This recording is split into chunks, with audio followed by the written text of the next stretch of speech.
Good day, everyone. Here is another edition of my channel, Ajay Sharma, global mobility expert since 1994. And this is not Ajay Sharma we are talking of Abhinav Immigration, a company with a team of 200 offices all across India with technology that can serve our clients globally. Today, I'm going to talk about an area of interest for almost everybody. India is the biggest provider, one of the biggest, always among top three since last so many years, of students for study abroad, study overseas. You name it, USA, Canada, UK, Ireland, even smaller countries like Lithuania, Latvia, bigger countries like Australia, again New Zealand, everywhere. Indians are among, in terms of numbers, they make the highest numbers of students who are in these universities and colleges overseas. But some considerations, important considerations, must be kept in mind by parents, by students, both. For example, to parents, here is my request. Do not, it often happens that my neighbor's son, my best friend's son, or my best friend's daughter going for studies abroad, so we should send our kid abroad also for study.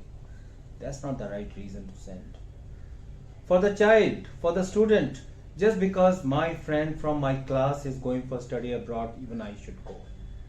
That's not the right reason. Study abroad for right reasons. What could be the right reasons, for example?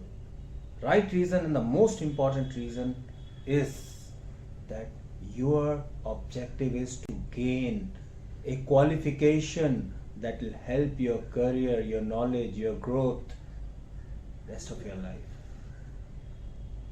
That should be income growth I'm talking about. That should be a primary objective. Something that will stay with you for rest of your life. Objective, yes, there are always some benefits of studying abroad. One can get is an open study work permit after studies, one can apply for PR, but mistake that I've seen, and in the process what happens is people often end up choosing the wrong destination and a wrong course just because, oh my God, I'm going to get a study work permit there, I'm going to get a PR out there, and that's why I'm going there. You are not going there for that reason. You're going for study. Let study be the primary purpose. Number one. Number two, yes, majority of student categories permit you to work for around 20 hours a week. That's fine. But if you can avoid it, and your family can avoid it really, and they can support you through income, I would rather, if I was in your place, I would rather put those 20 hours in ensuring that I study harder, focus better on the courses that I am doing to get a better grade, which will ensure that I'll get better salary in a good occupation based on which I can get a PR visa. I'll focus on that.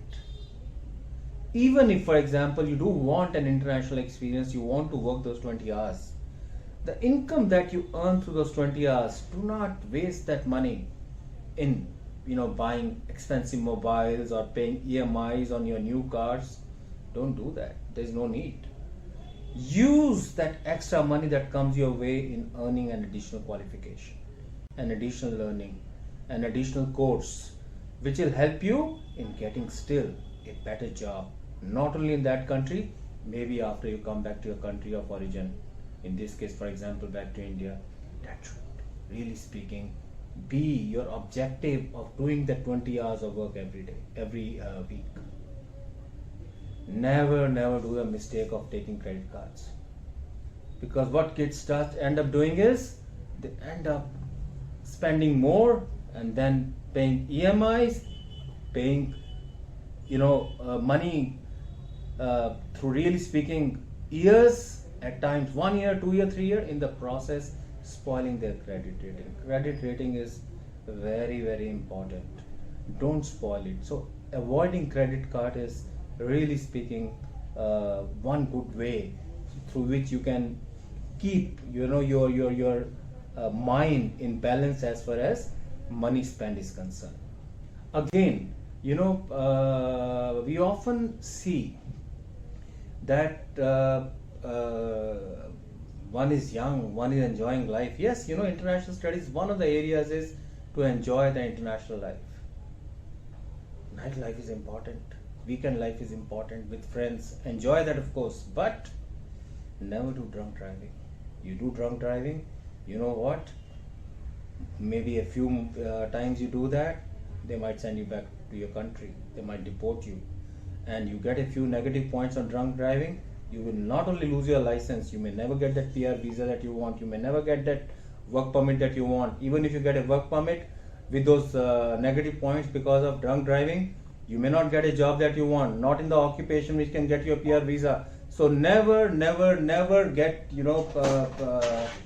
into drunk driving when you are studying abroad. That's the worst thing that you can do to yourself. Something that I have often seen is that one is studying abroad for the sake of studying, just like that. If you, for example, you are getting a good course, a good university within your own country itself, right now I'm talking about undergraduate level, it's okay to do study overseas at a postgraduate level. So I often find it very funny, people doing BBA, for example, and with a low IELTS score, studying abroad just because they want a PR in due course, or just because they want to work there.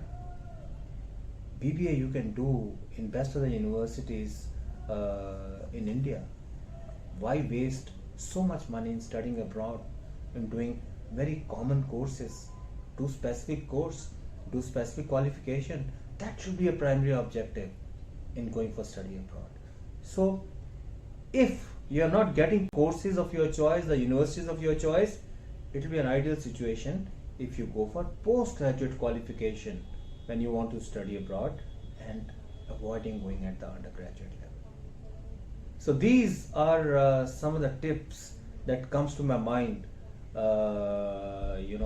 when one is planning to study abroad. And before I close, I may add that it's never too late to study, to do higher studies. So that's one question we often face, and that can also be the route, by the way, for you. I'm talking of those who have low CRS ranking, very slow CRS ranking, and they are not getting for or low number of points, whether for Australia or for UK. So they are not getting those points to get PR visa. You are 30, you are 35, you are early 40s, you are late 30s, and you are not getting PR for the reason that you are not making points. Guess what? You can go for study abroad, do post graduation there, get work permit in due course, and what happens is this. So you already are getting points for your current qualification and experience. To that you add on the points for your educational qualification. Let's say in this case for Canada, after that you get points for the work permit. And there are so many provinces in Canada, for example, who give nomination for PR just based on the qualification itself that you have passed from the province.